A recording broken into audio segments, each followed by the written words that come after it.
आप देख रहे हैं नवोदय टाइम्स पंजाब केसरी टीवी। देश के अंदर लगातार भूकंप के झटके आ रहे हैं और इसके पीछे क्या वजह है। हमारे साथ भूकंप वैज्ञानिक हैं जेएल गौतम जी, इनसे जानकारी लेंगे। सर, किस तरीके के जो बार बार छोटे छोटे झटके आ रहे हैं, क्या लग रहा है किसकी वजह से झटके आ रहे हैं? देखिए, जो दिल्ली के आसपास जो झटके आ रहे थे अभी तो कम हो गए हैं बहुत। कल एक छोटा सा आया है 2.1 का। उससे पहले जो आए थे पिछले महीने या अप्रैल में, सो वो कुछ फॉल्ट लाइंस हैं जो हमारे दिल्ली के एनसीआर के आसपास हैं, जिसमें कि जो रोहतक के आसपास जो अर्थक्वेक आते हैं वो आ रहे थे महेंद्रगढ़ देहरादून फॉल्ट पे। तो फॉल्ट लाइन क्या होती है? एक फॉल्ट लाइन एक जॉइंट होता है प्लेट के अंदर। वो जॉइंट जब खिसकता है तो उसके अलोंग इवेंट्स आती हैं। दूसरा जो आपका ग्रेटर नोएडा और हरियाणा बॉर्डर पे जो आया था वो था मथुरा फॉल्ट पे। ऐसे ही एक दिल्ली हरिद्वार रिज है, एक ऐसी दिल्ली सरगोदा रिज है। तो इनके अलोंग कुछ एक्टिविटी होती रहती है। मुरादाबाद फॉल्ट है, ग्रेट बाउंड्री फॉल्ट है। इस तरह के कुछ फॉल्ट लाइंस हैं दिल्ली के चारों तरफ।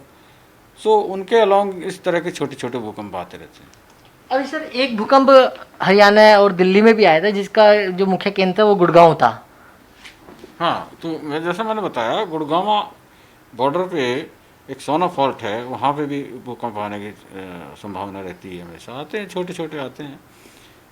तो और जो आप रोहतक के जैसे मैंने बताया वो महेंद्रगढ़ देहरादून फॉल्ट पे इस तरह से आते हैं। सर, इनके पीछे क्या वजह है कि बार बार ऐसे ऐसे छोटे छोटे झटके आ रहे हैं? नहीं, वही जैसे मैंने बताया ना, प्लेट्स जो जहाँ जॉइंट्स हैं, फॉल्ट लाइंस, वीक जोन्स हैं, वहाँ से एनर्जी रिलीज होती है, तो वो इसके अलोंग छोटे छोटे भूकंप आते हैं। तो ये क्या है, इसका कोई पर्टिकुलर टाइम होता है? क्योंकि 2 महीने के अंदर अंदर इतने भूकंप के झटके आना, क्योंकि पहले तो ऐसा देखा नहीं गया है। नहीं, देखिए, ये आते रहते हैं। जैसे 2008 में भी इस तरह से कुछ दिन एक्टिविटी रही और फिर कम हो जाती है। फिर ये एक नॉन लीनियर फिनोमिना है। ये ऐसा नहीं है कि हर महीने में 4 अर्थक्वेक आएंगे या 10 आएंगे।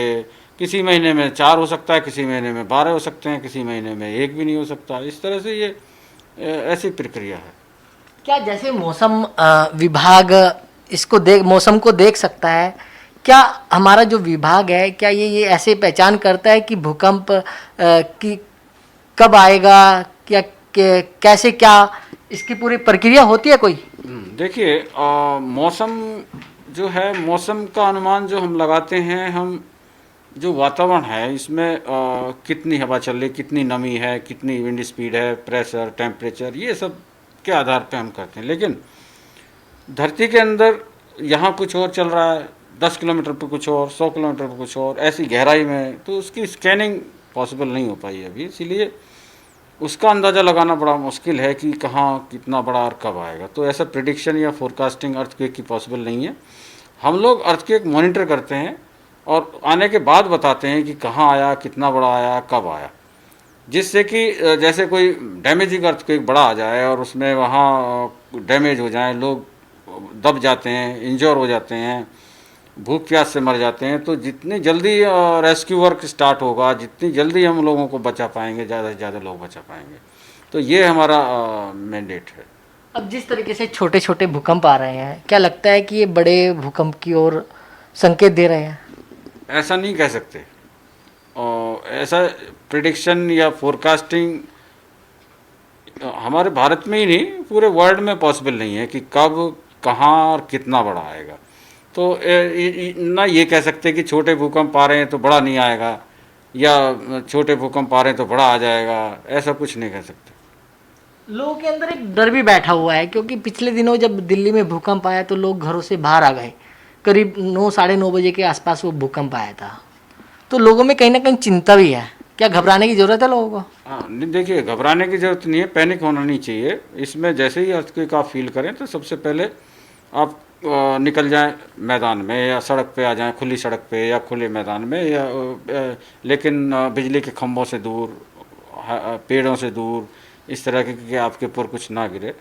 तो इस तरह से अपने को बचा सकते हैं। लेकिन अगर आप मल्टी स्टोरी बिल्डिंग में हैं तो मल्टी स्टोरी बिल्डिंग में जो पिलर्स होते हैं या कॉर्नर्स होते हैं उनसे सट के खड़े हो जाएं और अपने सर पे कुछ ऐसी चीज़ रहे, तकिया वगैरह जैसे पिलो वगैरह रख के अपने सिर को बचाएं, या हार्ड टेबल के या बेड के नीचे जहाँ जगह हो वहाँ अपने को छिपा लें। लेकिन सर जिस तरीके से लोग अब जो दिल्ली का आसपास का इलाका है वो जोन 4 में आता है, तो किस तरीके से लोगों के अंदर एक भय भी है कि जोन 4 जोन 5 के अंदर थोड़ा लोग पैनिक भी हो जाते हैं। नहीं देखिए, जैसे जोन 4 में आप सही बोल रहे हैं, दिल्ली एनसीआर जोन 4 में है, और हिमालय रीजन जो जोन 4 जोन 5 में है पूरा।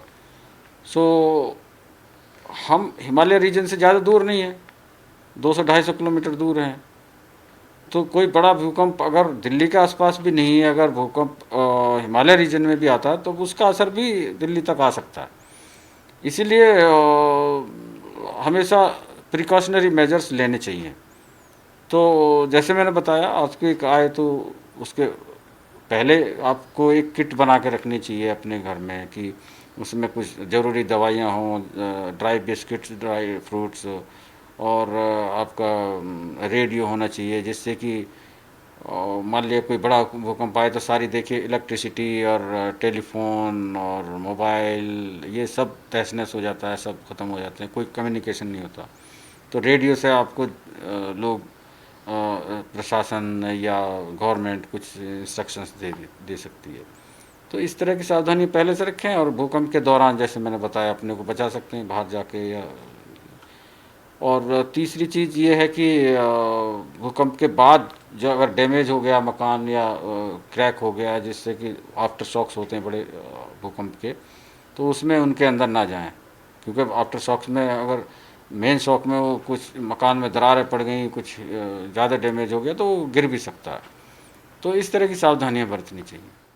तो बिल्कुल ये थे भूकंप वैज्ञानिक जेएल गौतम जी, जिन्होंने बताया कि छोटे छोटे भूकंपों से घबराने की ज़रूरत नहीं है। दिल्ली से कमल कुमार कंसल, नवोदय टाइम्स, पंजाब केसरी टीवी।